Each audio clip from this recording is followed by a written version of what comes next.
Welcome back, America. It's Hugh Hewitt, joined now by United States Senator Tom Cotton from the great state of Arkansas. Good morning, Senator. I hope Team Cotton is well. Good morning, Hugh. Good to be on with you. I want to assure you that no funds of the Chinese Communist Party were used in the production of this program, which I think is increasingly going to be necessary in America. Well, that's true, Hugh, but that's only because it's such a low quality, low value programming. I don't think they'd waste their money on it. What is going on at the University of Arkansas? Your home state Razorbacks are on the take from the CCP. Hugh, it's very troubling news that just announced yesterday. A University of Arkansas professor of electrical engineering has been charged with wire fraud, but it's clearly related to the Thousand Talents program of China, which is an espionage program the Chinese government uses to pay for American technology and expertise and trade secrets. This is very similar to the charges that Charles Lieber, the head of Harvard's chemistry department, faced in January. Judging by the complaint, this professor has been aiding the Chinese Communist Party in advanced technologies like semiconductors or heat and weather resistant packaging for electronics, fuel cells, hydrogen fuel cells for vehicle controls, all the kind of cutting edge technology that China has made a priority to try to take from the United States and then leap ahead of us. Buried at the bottom of the Times story, it says he worked on power grid security research. Yeah, it's very, very worrisome, Hugh. But here's the real crime, Hugh. The act of taking this money for people like Simon Ong at the University of Arkansas or Charles Lieber at Harvard is not a crime. It is perfectly consistent with U.S. law to take money from Chinese Communist Party affiliated entities and then to aid them in the development of these technologies. That's why Simon Ong is charged with wire fraud. That's why Charles Lieber was charged with the kind of misrepresentation fraud on federal grants. I'm going to introduce legislation that would simply make the conduct crime, Hugh.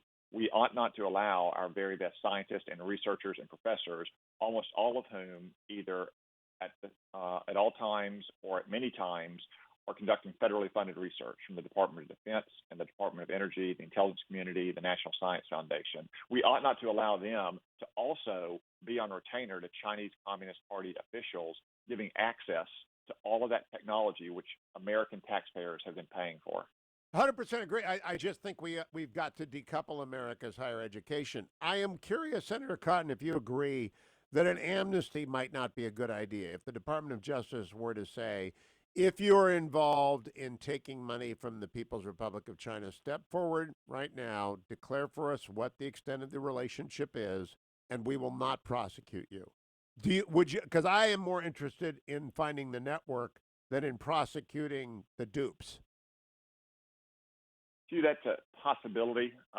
I wouldn't want to comment too extensively on it, though, because if something like that were done in part, you would expect it to be a classified matter because there's so much technology that has been pilfered from our universities and from our laboratories about which we don't know. If you read the complaint against Simon Ong from the University of Arkansas, you'll see that he kept the University of Arkansas in the dark about this, as Charles Lieber appears to have kept Harvard University in the dark. So they are in many ways victims, just like the taxpayer are. Yeah, the new Alger Hisses are not going to be at the State Department. They're in America's universities. Let me ask you, Senator Cotton, before we run out of time, I have read Sally Yates's statement to the Office of Special Counsel. It's Exhibit 4 in the documents dismissing the Michael Flynn prosecution. It's stunning. I mean, anyone who comments on Obamagate without reading this is just simply being stupid. Have you had a chance yet to read it? I have, you, and I think Sally Yates, who again is no Trump supporter, no Republican, kind of indicts so many of her peers from the Obama administration, given the fact that Barack Obama knew about this call with Michael Flynn and the Russian ambassador before she did, and apparently may have been directing the FBI to continue this kind of activity. That's why, by all appearances, he kept Jim Comey and Sally Yates behind on the now infamous January 5th, 2017 meeting, because he knew that they would both still be in the government after the inauguration of Donald Trump. Well, here's my question, though. The Attorney General or the acting attorney has to sign off on the FISA warrant that allows the Russian ambassador to be monitored. So I think Sally Yates had to sign off on that unless they didn't get a FISA warrant. I don't know how long she was acting AG for, but it expires usually in December. Have you looked at that timeline yet?